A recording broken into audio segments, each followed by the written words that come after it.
Okay, we're starting here. Let's hope this video works out. Sorry for the lag there. Anyway, I got 4 18-inch sections. You seem like you wanted to go with 2.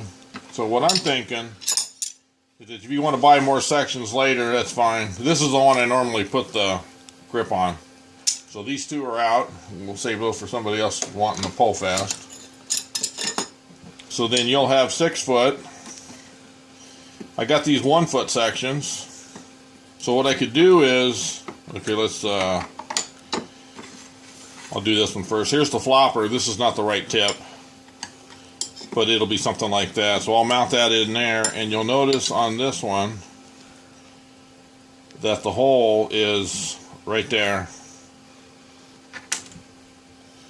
towards the front. So I'm not too far off the front. I still have one of these guys. I'm glad I did. I thought they were all gone. Oh, for halibut? For the halibut, yeah. So anyway, so that's an option, but you can get that later. These are the heads these guys have been wanting for halibut up north in up towards Eureka and Arcada and some of those areas. So that's the 270 head, and it's smaller. You don't have as much depth to go into the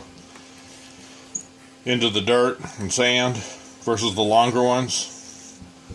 I have these. You can keep the camera there. I have these, but I would, since you're going to be pile driving into the dirt, the 270 look will probably be a better option, or you can have one of these as a spare if you want, whatever. So anyway, this one, I basically just pushed the end out, so there was more material here. This is twice as strong as regular stainless, and it gives you more sharpening area to make the tip last longer to help put me out of a job. So that was the concept there.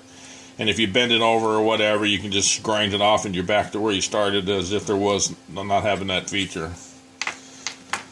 So anyway, those guys went for this one. So anyway, what I could do is, let's take this out of the way. Assume you're not going to buy that now. So you got your 3 foot, 18 and 18, 3 foot. Then versus putting the grip on this piece, I'll put the grip on this one up towards the top here. So when you're reaching up and grabbing it, you get your hand here, and you can get this tip pretty close to your face where you as you're going into the dirt. I get that. I'm understanding where you're talking. You're right up there with trying to keep this point where you can see the damn thing, and you only see 1.5 foot if you're lucky. So that'll give you 3 feet, 4 feet of stretch for the band.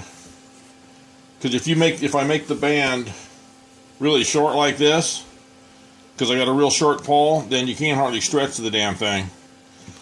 So what I did for the line poles that had this short feature, I went and bought a smaller rubber that didn't have as much power to it. I don't see it here. Actually, I do see it here. This is the wrong ID. But this is the 1/2 inch, but it has a 1/4 inch OD. This is the different rubber for a spear gun. But I went to this size here. You getting that in the picture? Yeah. This is what I did for the lionfish, so that I would have more stretch. And it accommodated a shorter length. So anyway, that's we can talk about that more. Anyway, this will give you 3, back over here, this will give you a 3 feet and 4 feet stretch length, and we can see how that'll work. Or if it doesn't fit, I think it will. I think if it doesn't fit, then we can go to the smaller rubber. But I think you want more power, so you can pile drive that into the sand better. Okay, you wanted a loop on the back for a wire or a cable. Some of these guys, I'll put the dual holes in the back. I'll rotate it so you can see them all. They're just clocked 90 degrees. I turn this one down usually in the back so it's more pointed, so it'll kind of look like kind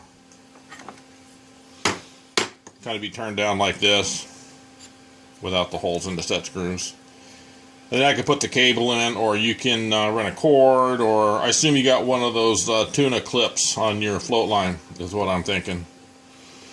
So we can add that to the back side. So deliverable will be this right here, basically. Oops, leave that one out. That'll be this guy here. I got to still turn this down a little bit and do some finish work. O-rings and the string or the spectra line and a rubber, and fix the back of that and finish putting it all together. And so that'll be your deliverable, and that should get you set for shooting those little flat boys. So, and then if you want to try the flopper later, you can try that. So then I would take this and mount it on a, put it at a 1/2 inch. You'd mount it on another 1/2 inch or a 1 inch footer. I could put a 6 inch in here, but I think you're going to want the longer length for the rubber. So, or we can do that too. We can have both tips if you want.